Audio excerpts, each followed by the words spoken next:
నితేష్ తివారీ దర్శకత్వంలో రూపొందుతున్న భారీ పౌరాణిక చిత్రం రామాయణ టీజర్ ట్రైలర్ ఇటీవల విడుదలై ప్రేక్షకుల్లో తీవ్ర చర్చనీయాంశమైన సంగతి అందరికీ తెలిసిందే. ఈ ప్రాజెక్ట్ విజువల్స్, విఎఫ్ఎక్స్ నాణ్యతపై సోషల్ మీడియాలో నెటిజన్లు భిన్నాభిప్రాయాలు వ్యక్తం చేస్తూ ఉన్నారు. కొందరు విజువల్ స్కేల్ ను మెచ్చుకోగా, మరికొందరు గ్రాఫిక్స్ నాణ్యతను తీవ్రంగా విమర్శించారు. ఈ వివాదంపై పాపులర్ హాలీవుడ్ మీడియా ఇంటర్వ్యూలో కథానాయకుడైన రణబీర్ కపూర్ స్పందిస్తూ విమర్శకులకు తనదైన శైలిలో సమాధానమిచ్చారు. రణబీర్ మాట్లాడుతూ, ఇటీవల కాలంలో ఆర్టిఫిషియల్ ఇంటెలిజెన్స్ వాడకం పెరగడంతో నెటిజన్లలో గ్రాఫిక్స్ పై అవగాహనతో పాటు విమర్శలు కూడా ఎక్కువయ్యాయని అన్నారు. గడిచిన కొన్ని సంవత్సరాలుగా ప్రజలు మారారు, బాగా అప్డేట్ అయ్యారు. వారంతా సీజీ క్రిటిక్స్ గా మారిపోయారు.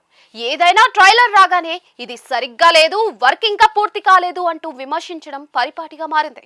విజువల్ ఎఫెక్ట్స్ మేకింగ్ ను కొందరు ఏఐ ద్వారా సులభంగా చేసేసే పనిగా భావిస్తూ ఉన్నారు.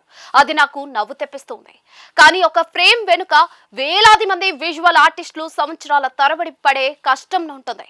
ఆకాశం రంగును పర్ఫెక్ట్ గా తీసుకురావడానికి కూడా దర్శకుడు నితేష్ సర్, నిర్మాత నమిత్ మల్హోత్రా గంటల తరబడి మీటింగ్స్ పెట్టడం నేను స్వయంగా చూశాను అని రణబీర్ వివరించారు. ఈ విమర్శలన్నీ ప్రేక్షకులు ట్రైలర్ ను చిన్న మొబైల్ ఫోన్ స్క్రీన్లలో చూడటం వల్లే వస్తున్నాయని, ఇది కేవలం అనవసరమైన ఆందోళన మాత్రమేనని కొట్టిపారేశారు. ఈ చిత్రాన్ని ప్రొఫెషనల్ ఐమాక్స్ 3D స్క్రీన్ల కోసం ప్రత్యేకంగా డిజైన్ చేశామని, ఫోన్లలో చూసి విజువల్స్, సౌండ్ క్వాలిటీపై నిర్ణయానికి రావడం సరికాదని స్పష్టం చేశారు. క్రిస్టోఫర్ నోలన్ ది ఒడిస్సీ లాంటి సినిమాలను కూడా పెద్ద స్క్రీన్లపై చూస్తేనే ఆ అనుభూతి దక్కుతుందని ఆయన ఉదాహరణగా చెప్పుకొచ్చారు.